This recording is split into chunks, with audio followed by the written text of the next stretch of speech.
Good morning, grasshoppers. We're going to add to our art of sacrifice. I realize what's missing, of course, the art of sacrifice at the beginning of that. Good morning, Lauren JW. How are you? I realize what's missing now. Our timer is missing on these key moves. Now, the following opening was the refutation of the Queen's Gambit for a good period, perhaps almost, if not more than a decade. And it was one of the reasons why the Queen's Gambit was not necessarily as popular, because of Tarrasch's recommendation. We first fix d4 in place and defend against the assault with the Queen's Gambit c4 by holding the center with e6, and then on the next move slapping the center, thereby destroying white's pretenses toward a large pawn center by cutting it down at the base. Now there are many ways to handle this, and it's covered in another video, Bernstein. I take that back. It's not covered in Bernstein-Capablanca. Bernstein-Capablanca is a standard Queen's Gambit declined, but that is a must-watch video in the pawn play section of our playlists on YouTube. Yes, the Tarrasch Defence, indeed. You haven't missed anything. The Art of Sacrifice is a key book in everyone's chess education.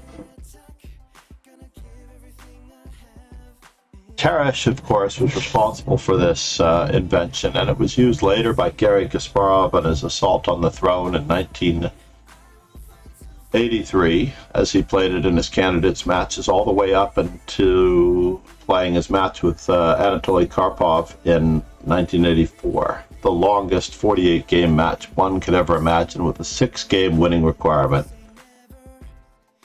Kasparov scored a draw and an unfortunate loss, neither of which were really attributable to the opening, but he wanted greater winning chances against Karpov, so he needed to switch gears just a little bit. However, for the beginning player, this is the perfect remedy, as you can use this particular defense, d5 and c5, or d5, e6, and c5, against almost everything. You can change the move order. If you're playing against the English, you can actually begin your assault on the center with d5. And of course, if they don't take over the center, if they don't grab a command of the center, you can play c5. But we reach exactly the same position from a variety of positions. This can be played against the King's Indian attack. For example, you can go for the same exact thing against the King's Indian attack. You can go for the same exact thing against Bird's opening.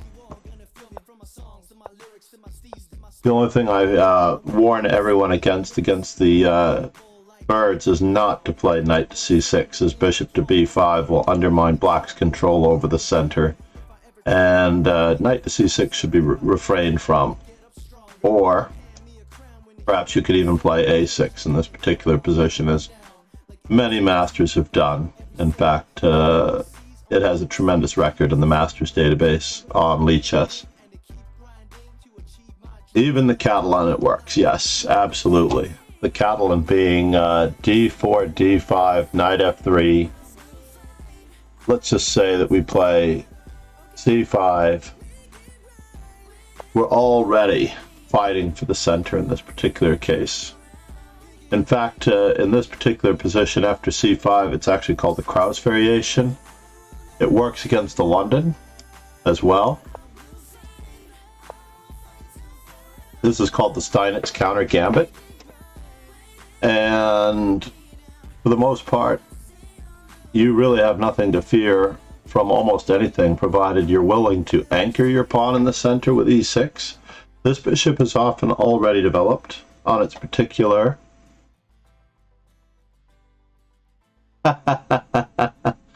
yeah, this basically, if you want to hold the center, there are three ways of dealing with the center, Elmars. You're either going to hold the center, you're going to attack the center, or you're going to give up the center. For example, the Queen's Gambit accepted is a good example of giving up the center. Many of the modern openings, such as the King's Indian Defence, also give up the center. A good example of fighting for the center might be the Bernstein-Spielmann Defence. And then white has to choose whether or not they're going to take the center, attack the center, or hold the center. A good example of holding the center for white in this particular case might be the Botvinnik variation or the Russian variation against the Grunfeld. Just holding the center. Obviously, black might need to give up the center in this particular case, and the main line of the Grunfeld begins here to a certain extent, as black has several options. Black has bishop to g4, followed by knight on f to d7, and c5, and knight to c6. To attack the center, we're trying to undermine the center with moves like bishop to g4. We have Kasparov's holding the center with this c6 move. And there's also the Prince variation with a6, which is easily the most popular, planning on tagging the queen. So, in general, once you've decided upon your strategy, Elmars, you have to decide to follow up on that strategy, and all of your openings can fall in line accordingly. Now, you are in luck, Elmars, because many times I actually do these short instructional videos for subscribers only. But after a long discussion in my Discord, and you can find me on my socials here as I try to announce many of my broadcasts, we have a tournament coming up in about 40 minutes. So this is intended to be a very short instructional video, as I need about 15 minutes to prepare for the next segment of our stream. And of course, get the proper announcements out on Twitter and in the Discord. So, for example, you'll find the morning tournament in the Master Chess Dojo Rapid and Classical, which is what we use on weekends. So here we are. There are many ways. The refutation to the Tarrasch is today believed to be c takes d5, holding the center against what we're about to see in the game, preparing to push the d pawn as we're about to see in the game if d takes c5, and Rubinstein's continuation of putting the bishop on g2 in order to attack this now isolated pawn. Now, it's isolated because no pawns can protect it. It has to be defended by pieces. And an isolated pawn can be a weakness, but could also be a strength. Getting back to the main part of our game, anchoring the pawn, slapping the center, and in this particular case, the year is 1906. The refutation has not yet been found to the Tarrasch, as white continues with a very logical concept. Oh, he does play c takes d5, but unfortunately, he gives up the center with d takes c5. And we'll cover all of those other moves in other short instructional videos. You can subscribe to my YouTube channel to get alerts on further instructional videos, as I'm going to expound upon the Tarrasch Defence much more clearly across a series of videos. And I will create a Tarrasch Defence playlist because it has served me well, and I've won a lot of money winning tournaments with it. Now, the problem here is that white can now push the pawn to d4. And this space-gaining move is one of three major advantages. Basically, you could be ahead in time, you can be ahead in space, or more commonly, and this is the one that everybody knows, you can be ahead in material. So you know if you're a queen up, you're winning. But what most people don't realize is that when you're ahead in time, as many as 3 moves can be worth a pawn of material. So a pawn is actually worth 3 moves of time. In most of the poison pawn variations, for example, a piece needs to be developed, a piece needs to move a second time to grab a free pawn, and then that piece usually needs to retreat to safety in order to not be attacked. The initiative is a form of momentum. Lauren, the initiative is a form of momentum that results from the gaining of such advantages. Thank you, it's Arena Chan, for the raid. Welcome, Raiders. I am National Master and FIDE Trainer John MacArthur. I've had numerous national champions, more than a couple of dozen national champions, one of which is Mark Arnold. And Mark Arnold was most recently mentioned in the Fabiano Caruana podcast as being of his generation. He, Robert Hess, and Fabiano Caruana flip-flopped as #1 in the world, in the United States, underage X categories from the ages of 8 all the way up until Fabiano left the country and moved back to Italy. But I believe before Fabiano Caruana moved back to Italy, he actually won the K8 juniors. Sun Chaser, good morning. Great to see you, sir. Normally, I have the chance in a normal stream to ask where you're from and continue our conversation, but we're going to stay focused on the instructional game at hand, so my apologies to anyone who needs that direct and or personal interaction, because we'll have it more of that during our tournament competitions between games. Now, there are many ways. Both knight e4 and knight a5, knight e4 and knight a4 can be met by the same exact recapturing of the pawn. Now, this is not the best move, honestly. You don't really need to recapture the pawn. You could leave that knight on the side of the board if you'd like to, because the knight is more valuable than a pawn, and we'll do a quick recap of the values. The pawn being our base value of 1, a unit of material being worth 1, and a knight is worth 3 pawns, a bishop is worth 3 pawns, and a rook is worth 5 pawns, and a queen is worth 9 pawns. I say this because it is the nice rounded out values, even though these values can change depending on the circumstances. Everyone knows that the long distance value of 2 bishops are greater than the value of 2 knights in many positions, especially if the position's open. But if the position is closed, then, for example, the knights may have the better maneuvering ability, since the long range power of the bishops is sort of nipped to the bud. Now, Dr. O.S. Bernstein, probably most famous for his games against Capablanca, chooses the wrong move here. Perhaps he expected to be able to place his bishop on b2 to go after the pawn on d4. A very curious question here as to why anyone would play the queen in front of the bishop, hindering his own development like this. That bishop is having a difficult time going to get out.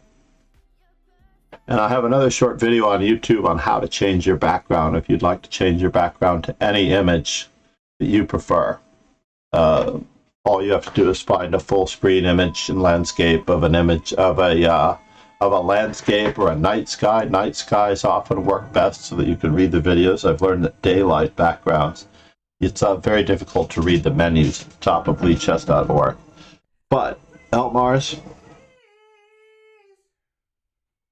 yes, but knight e4, given Spielmann's reply here, knight e4 and knight a4 result in the same continuation if you're prepared to play bishop takes c5, queen a5 check, and queen takes c5. After all, the centralized knight is, of course, the better continuation.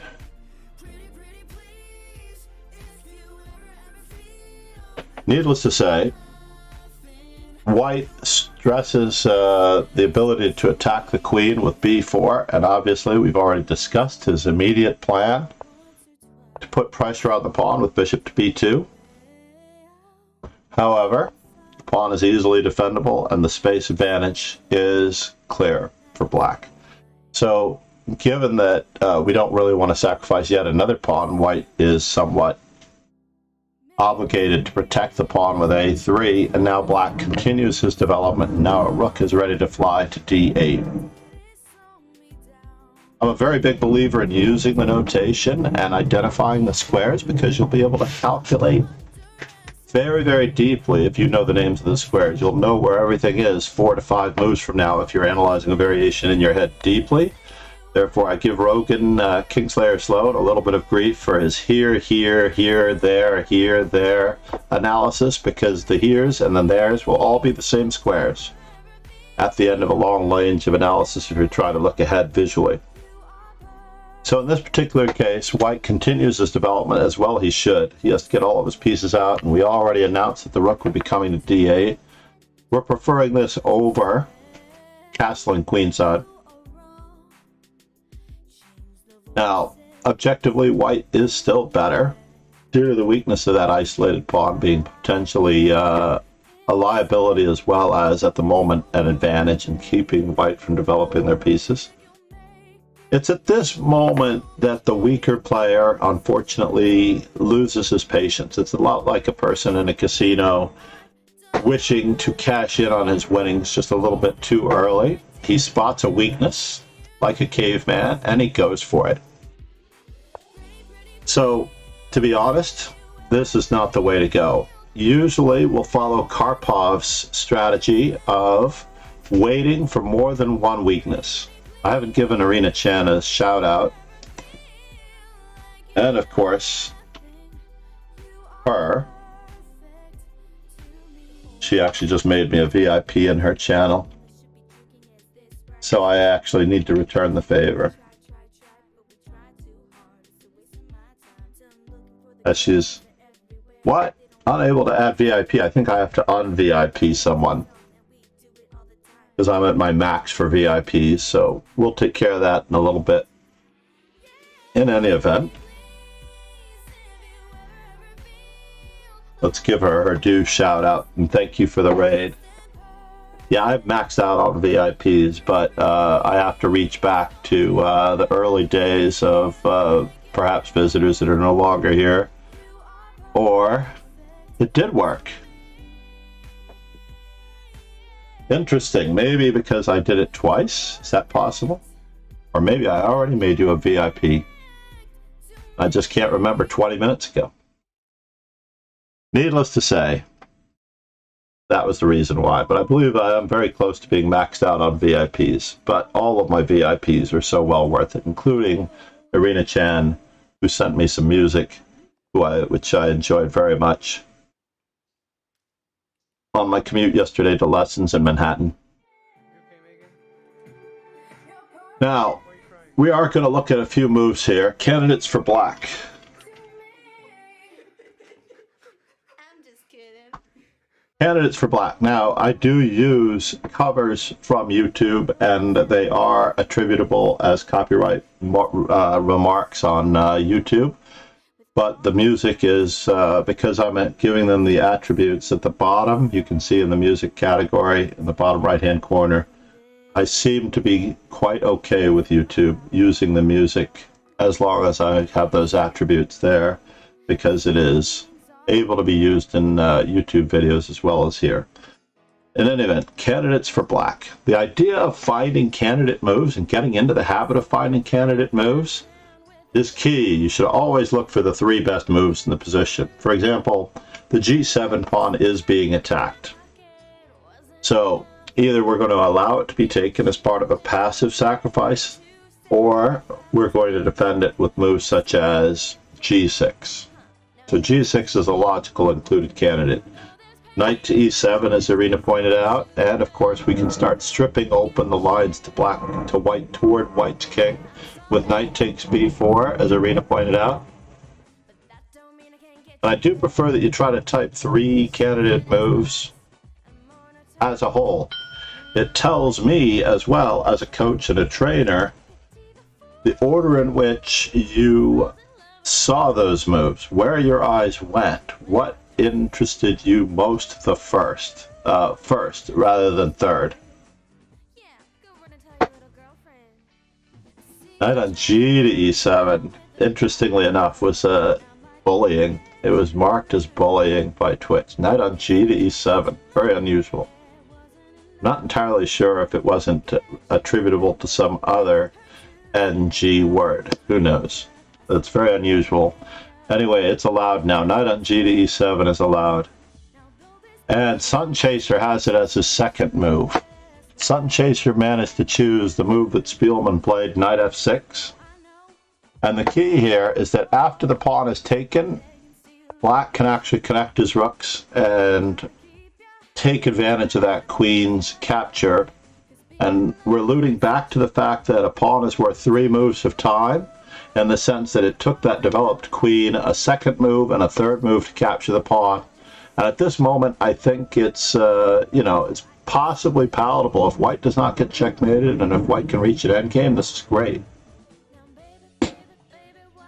Yes, Knight F6, because we have to have a good square for our queen. After all, what were we going to do besides maybe rook to G8 to bother the queen if we'd gone to E7? But that would involve the sacrifice of a second pawn. And Bernstein correctly surmises that he needs to return his queen to safety. We've already talked about the loss of time involved in grabbing material, pawn hunting, per se. And in this particular moment, while Spielmann does not necessarily find the best moves, he finds very logical human moves. We're going to go again for several candidate moves for Black. And basically, I'm only giving you 45 seconds, mainly because I don't want you overthinking it. You're not looking for the best move. You're looking for all of the good moves in the position. Just scan the position, look for all the good moves, write down the 3 best good moves, and among those 3 good moves, hopefully you'll find that one is not necessarily so good, one is better, and one hopefully will be the best move in the position. So in order to become a better chess player, very good, Elmars, in order to become a better player, you have to find a better move than the move you would normally play. So if your rating is 1100 or 1500, and you continue to play the first move that you see every single time, guess where your rating will stay? It'll stay right at your level because you're not trying to find better moves than the ones you would normally see. The candidate move process is absolutely essential in trying to find better moves and playing better chess on the next move, the next concept, the next game, the next tournament than you did the last time.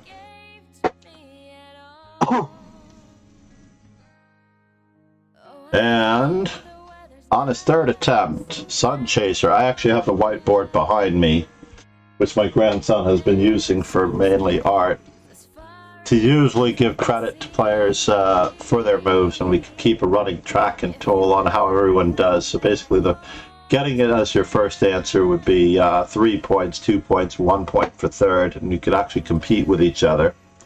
So in this particular instance, Knight to E4 targets not only the weak dark squares on the queen side, but also F2.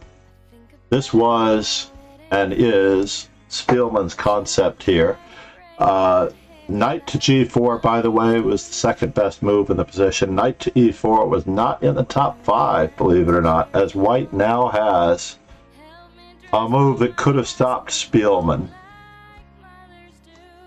in his tracks to a certain extent. Well, I take it back. Oh no! This is the problem with reading from books, alright? Rook on H to G8 was played by Spielmann in this position. So that correctly goes to Arena Chan.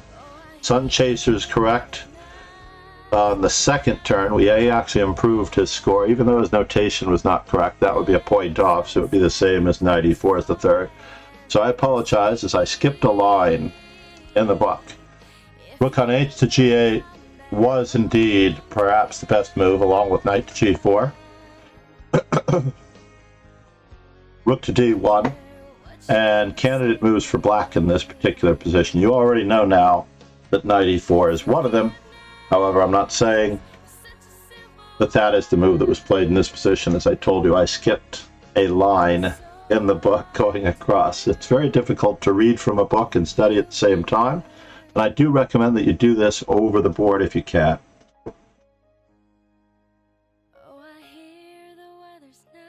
Later, I do plan on doing Hans Niemann versus Magnus Carlsen, the famous game that created all of the chess drama, and we will also discuss Houdini's moves and Stockfish's moves and how they do not match up to Hans Niemann's moves in that game, and Magnus Carlsen went off the rails. So in this particular position, unfortunately, I think Irina was biased a little bit by knight e4, and knight g4, of course, might be considered, given the pressure on f2 and the tagging on the queen. However, the pawn, to a certain extent, on d4 is frozen in place. As for all if it moves, we've got some serious problems on the f6 square in two different directions. So, Irina's plan previously of going after the b4 pawn, remember she suggested knight takes b4 earlier, is still very much alive. Still very much alive as the correct move. a5 begins to break down these weakened pawns. And as I discussed in the Morphy defense to the Ruy Lopez, where black plays a6 and b5 only later as a timely part of his defense, in this particular line we're also taking advantage of the weakened, overextended pawns because we have three attackers and there's only one defender at the moment. We're running dangerously close into the next part of our morning stream as the queen returns and we get to see knight e4, and now we see our line as we meant it. Suggestions for black in this position? Candidate moves? Yeah, a5, yes.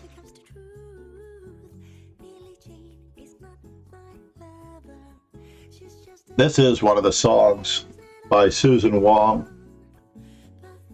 that was allowed by YouTube. I'm going to actually shuffle the music after this song.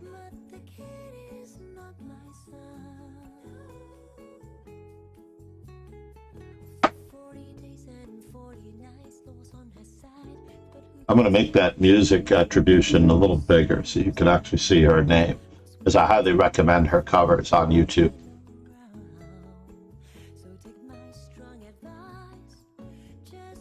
This is also part of a game that was played in 1995 in the Lead Chess database.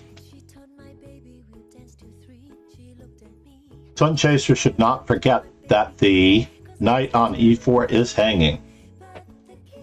So, fortunately for him, his first move was a little bit more toward the point as far as if we are going to start breaking down the center. However, we don't wish... Thank you for following. Huang Min Hu, 2012.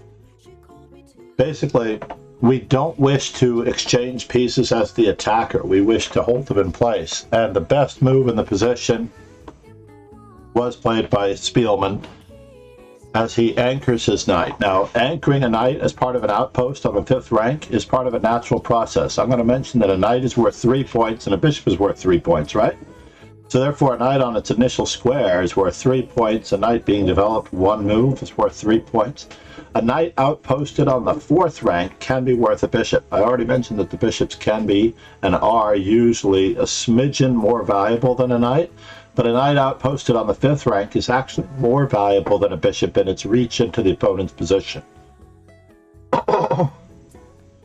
D3 doesn't work. Let's just consider this for a moment. D3 also leads to an advantage for black. Absolutely. Unfortunately, after e takes d3, the queen is protecting against any threat, so it's a real sacrifice of a pawn, a real further sacrifice of a pawn that we have to actually be prepared to have a plan for if we're going to jettison our central space-gaining, advantageous, isolated pawn at the moment. So f5 anchors the knight. And white, now that the bishop on b2 is covered, attempts to ease the pressure on his b4 pawn and defend against the attack. Candidate moves for black one more time. This process is non-stop throughout all of your endeavors to continue.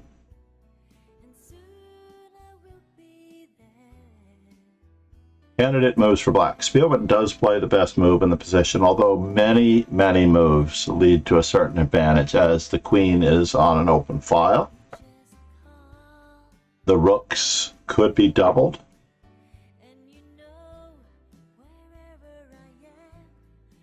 And further attackers could be brought into the position.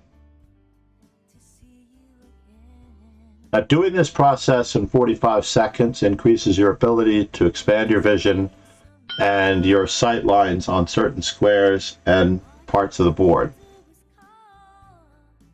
Sun Chaser with the three-pointer. Knight e5, diving right in, preparing the move d3, preparing perhaps even knight to c4, putting more pressure on the knight on d2. Clearing the open file for the rook on the c file. So all three things are accomplished. The d pawn, the d4 pawn, yes. So Sun Chaser did suggest d3, which is not really ready yet to be pushed. And rook to d7.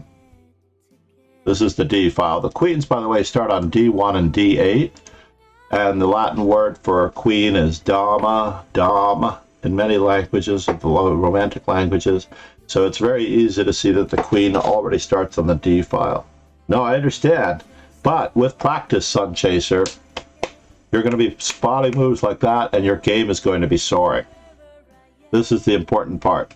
Just the effort that you're making is going to make it easier in the long run. So Spielmann centralizes his knight, and I can't emphasize enough the centralization factor, as white barnacles and starts defending. This is something, by the way, that strong players do not do on average. And we continue with our other plan of perhaps continuing to double rooks. White decides that the knight needs to be evicted, and Spielmann gladly moves the knight to a better outpost square on the 6th rank. Now, this knight on the 6th rank, if I told you that the knight on the 5th rank, outposted by a pawn, could be worth more than a bishop, well, a knight outposted with the help of a pawn on the 6th rank can be as valuable as a rook. Hence, there's a good chance that we will not be capturing with a rook with that knight. White needs to finish their development, and he attempts to do so while the rook maneuvers towards another open file. Having had this rook lift in, the king takes a moment out, and candidate moves for black again. Candidate moves for black.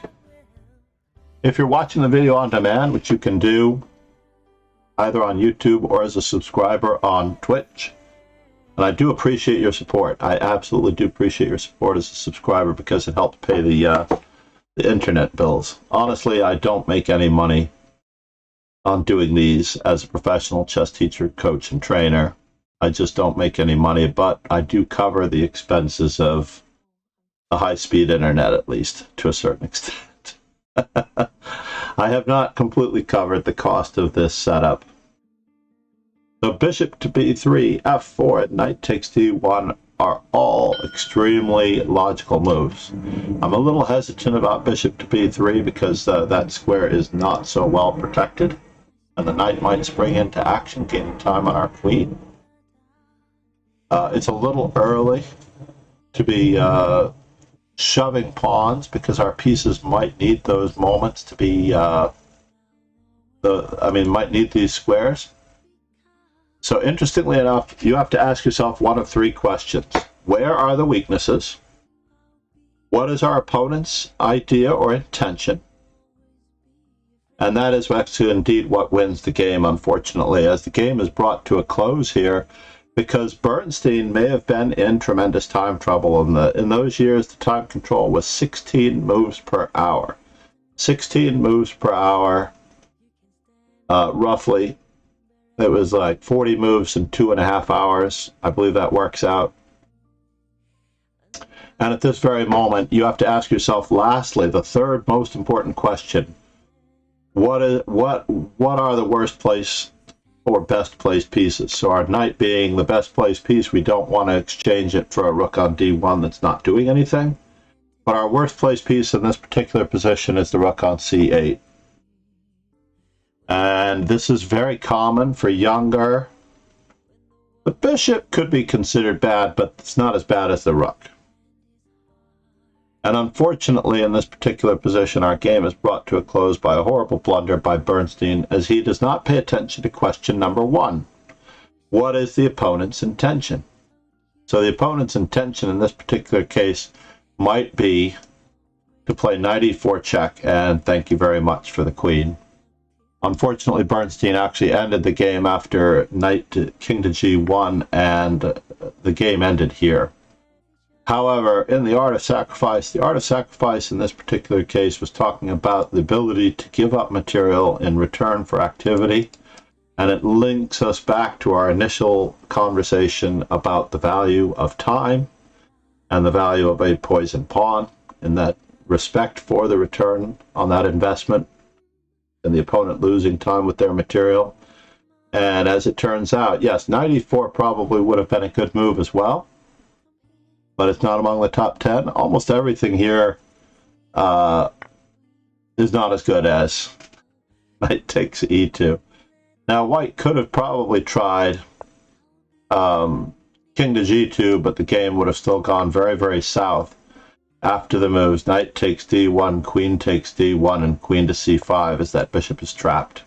There's no way to save the bishop, as it is being borne down upon by 2 pieces, and the knight trying to travel to b3 would only yield more material. So if knight to b3,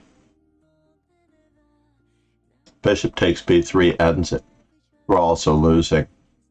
So maybe the bishop was better placed than we thought. Thank you all for being here. I am going to roll the ending credits. Thank you for the follow. Yeah, 94 earlier. Exactly. So needless to say, I'm going to roll the ending credits, and I'm going to restart the stream with our tournament starting in about 10 minutes. I hope everyone joins us and subscribes on YouTube. Please pay attention to my socials. And I'm not going to do a raid, as I'm going to restart the stream in a little over 5 minutes or less. Please subscribe. I need to get to 1,000 before I can start paying more bills than just the high-speed internet. I do appreciate all of your supports. And easily, I can't wait for Irina to start sharing her lovely voice once she finds her microphone and or camera, so that she may do so. Thank you, everyone. Cheers and ciao. You will find the tournament at the dojo. Weekend events, Master Chess Dojo, Rapid and Classical, which are slightly slower time controls. And I always believe in an increment, by the way. So please do not hesitate to come again soon. Thanks, everybody. Irina Chan. Cheers and ciao.